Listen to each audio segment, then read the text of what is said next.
Boko Haram is using armed drones. Let it be on record. They are using armed drones, weaponized drones, which the Nigerian army is not using. In other words, they are more sophisticated and advanced than the Nigerian army. Lastly, I lost people in Wajiroko. We lost people in Wajiroko as a result of Boko Haram insurgents. This is the few I can give you, just a tip of an iceberg as far as my constituency is concerned. I want to say clearly that the language relied on by the military today are outdated because criminals also learn those languages and they are using them, such as Alpha Bravo, Charlie Delta, Echo Foxtrot, Golf Hotel, Ideal Juliet, Kilo Lima, Mike November, Oscar Papa, Quebec Romeo, Syria Tango, Uniform Victor, Whiskey X-Ray, Yankee Sulu Sulu. All these languages are completely outdated. All right. So the cry has gotten to the Senate chambers and the House of Representatives over how equipped and how dangerous the Boko Haram and the Fulani Herdsmen are. Yes, the cry has gotten there. In fact, Honorable Hamadu, reporting at the House of Representatives, say, if you hear the sound of gun Boko Haram they carry, the one when Nigerian army carry no reach up. He said it. Of course, I'm going to allow you to watch the full video. He said it, that these people are much more equipped than the Nigerian army. And of course, the man that is reporting from the Senate chambers said that nobody only say Boko Haram and terrorist equipment pass the Nigerian military own. Say even their slang, you know, those slangs where they talk, say if they talk something, you as a civilian, you know, go know. The man said that their slang don't cast. That even Boko Haram, even Fulani Herdsmen now know the military slang. He went on to mention some of them at the Senate chambers. He mentioned some of the slang and mentioned the meanings and say all these things are common things. Boko Haram and Fulani Herdsmen know them. So things don't cast. You see, there's this popular saying in Igbo that no putu anya, no ye putu kanimi. Oh yes, for some of you that know that, oh putu anya, oh ye putu imi. Anyway, I wouldn't talk much. I will allow you now to watch and see how the man lamented. They were lamenting so bitterly over the activities and how sophisticated the Fulani Herdsmen, in fact, the terrorists in the north are. Say those people are more dangerous. Let me not talk. Please take a little time, watch this video, and then you see what is happening. Boko Haram is fast coming back worse than what we had in the past. Take it or leave it. Boko Haram, ISWAP, or whatever name you call them, they are coming back. Let us do something serious in order not to go back to our days when 22 local governments out of 27 local governments of Borno were occupied by Boko Haram. Secondly, Mr. Speaker, honorable members, we should be complacent. Rome used to be the greatest empire on the world, but it was destroyed by the complacency of the Romans because of their inability to take things serious, to deal with their enemies. So as I'm speaking to you, personnel, there are no Nigerian army personnel. They don't have enough personnel to face these boys. That is the truth. They are committed. They are very strong in their own stand, but unfortunately they don't have enough personnel and equipment to face the Boko Haram. I have seen it. Nobody reported it to me because I went to my constituency on Saturday and came back on Sunday. So, Mr. Speaker, honorable members, we shouldn't be complacent with this. I align with Honorable Gadi by saying that we should do our own needful by doing the proper oversight of money expended. Amendments or observations or comments? I start with Honorable Gadi. I'm from Plateau State. Mr. Speaker, you will only understand the heaviness of the content of this motion if we are privileged to see the picture of what Boko Haram did to Giwa barracks and other attacks within military formations in Borno State. Mr. Speaker, the pictures I saw, I am scared. I am scared whether the safety of the Nigerian civilians within the Nigerian territorial land can be guaranteed. Mr. Speaker, we budgeted for money, arms and ammunition, tanks numbering more than 40, including other platforms that belongs to the Nigerian military that is aimed at safeguarding our people, have been taken away worth trillions of naira by Boko Haram. How can we guarantee the safety of the Nigerian people in the circumstance that the platform that are meant to protect these people have been taken away by the enemies of the people? Mr. Speaker, we have been doing our best under your leadership. The National Assembly have been speaking on issues of insecurity. But Mr. Speaker, actions by departments of government must be taken. Mr. President must hold Nigerian military strategic commandants and other head of security agencies accountable for negligence of their responsibility. In as much as we appreciate, Mr. Speaker, the security agencies for putting their life at the front line to protect Nigerians, to make sure Nigerians sleep, we must hold somebody accountable that taxpayers' money used to buy guns, used to buy other platform for Nigerian military to fight, will be compromised and be donated like a form of free of charge to the enemies of this country. Mr. Speaker, this is unacceptable. I want to say again and again, Nigerians are being killed on daily basis, from the north to the south, to the west, to the east, and we are here for Nigerians. Mr. Speaker, government must do the needful. The everyday resolution that we pass is not enough. Mr. Speaker, if it means facing agencies of government as a National Assembly to ensure that publicly we bring them to account for their responsibility and to account for their negligence of responsibility, we have to do that.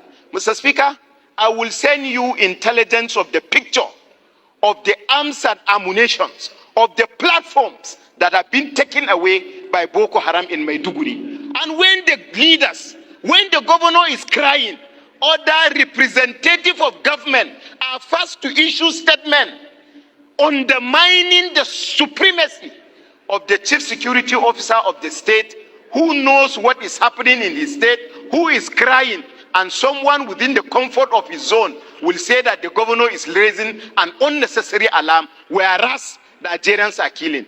This is unacceptable. Mr. Speaker, we must stand up and find a way of bringing this issue of insecurity to order. Otherwise, you and I is not safe.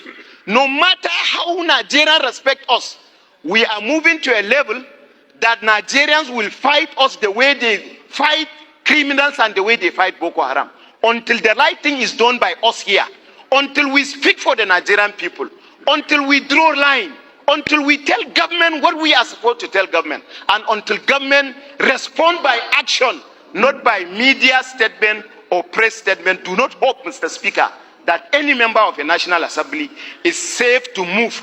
That most military strategies and intelligence and languages are now outdated. I want to say clearly that the language relied on by the military today are outdated because criminals also learn those languages and they are using them, such as Alpha Bravo, Charlie Delta, Echo Foxtrot, Golf Hotel, Ideal Juliet, Kilo Lima, Mike November, Oscar Papa, Quebec Romeo, Sierra Tango, Uniform Victor, Whiskey S3, Yankee Sulu Sulu. All these languages are completely outdated, and this is what our military guys are relying on to solve the problem of insecurity. So as you say, Papa Alpha, call for location, come over with your message. Criminal is also aware of what you are saying, and they know what you are saying. Therefore, there is need for this 10th Senate to create or participate in creating alternative language to be deployed by this military engagement, as well as enhanced funding to advance professional practice and traditional expected of the future military. We don't even know whether hierarchy is of significant importance to the management of security in Nigeria in future.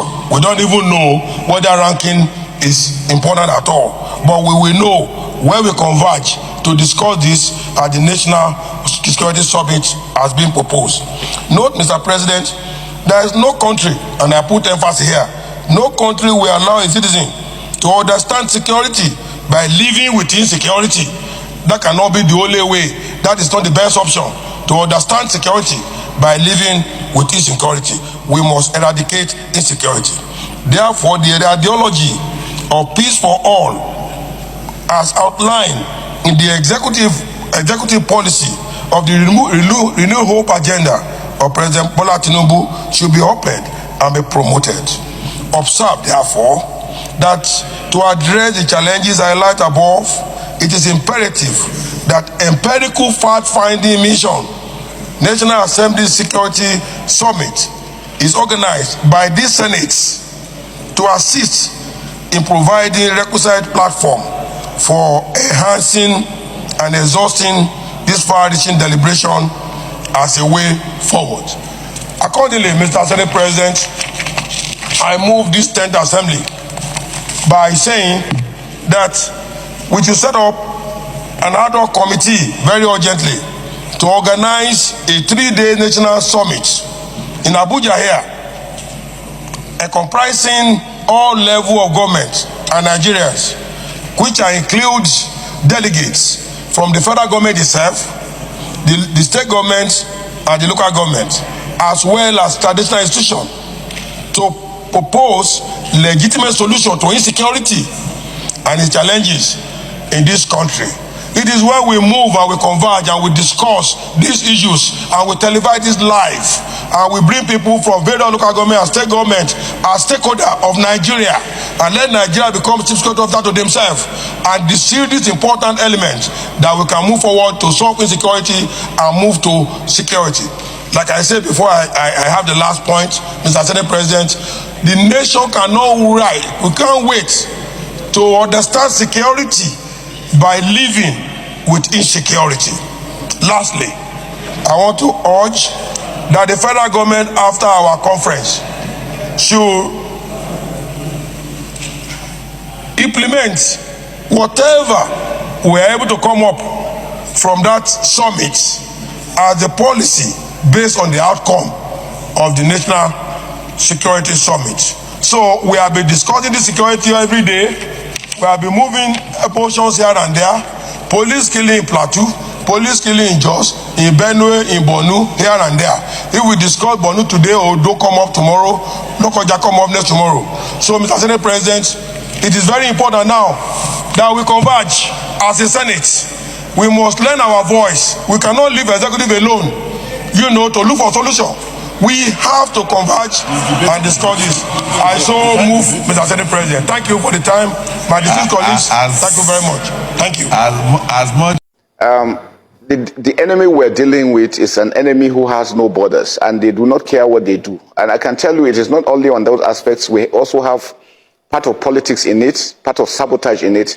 There are certain individuals that feel if they do this, they will make the country ungovernable or make it seem as if nothing is being done. And that's why they want to do everything. People are discussing with even the terrorists to make sure that they continue pushing their agenda to make Nigeria look as if it is unsafe. I can assure you that Nigeria is safe and Nigeria will continue to be safe. I'm sure you've seen the statistics of those, how a lot of foreigners and Nigerians that came in for the holiday having confidence that security is returning into Nigeria. We will continue to do that. They were not captured, they surrendered because we were able to put in measures to ensure that we deny them a lot of things, especially the oxygen, like I mentioned, getting phones, getting food and all these things. And so a lot of them felt, and we gave them the window that if you come out, we'll take you in. And what we did is that anytime they came out, the first thing we did is that we were working together with the state government, working with the DSS, with the police, and the NIA.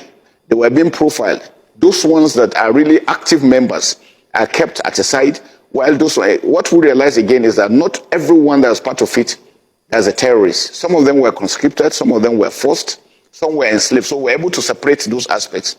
And you know, I mentioned that over 120 surrendered. Out of this number, over 60,000 were children.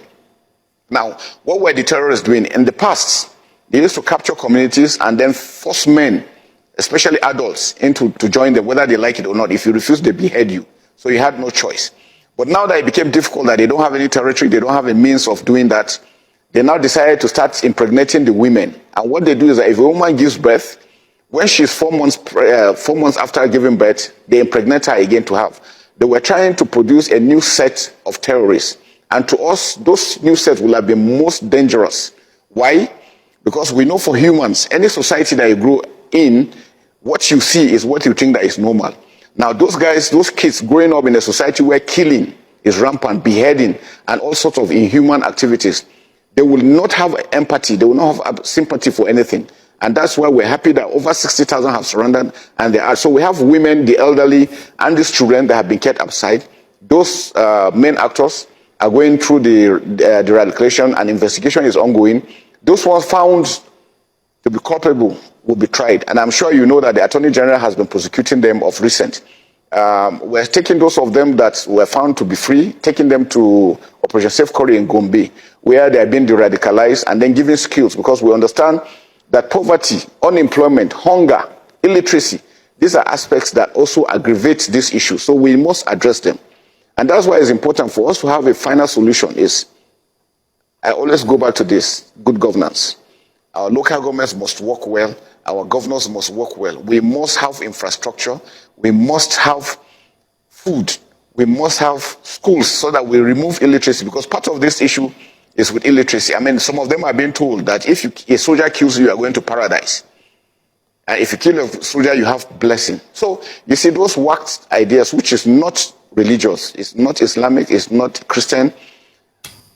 Evil people have taken advantage of that and using them. And what we also realize is that their commanders are living larger than life across the border, because they are surviving around the no man's land between Nigeria and these other neighboring countries. So that's why I always insist that it's important that we work together with these countries. We don't want them to leave ECOWAS. We want them to remain in ECOWAS so that we can continue to work. Whether those countries want their own kind of governance, it is left for them. But it's important that we work together. All right. Thank you very much for watching. I hope you have seen that. You can now drop your comment on the comment section what to think. Thank you very much. God bless you.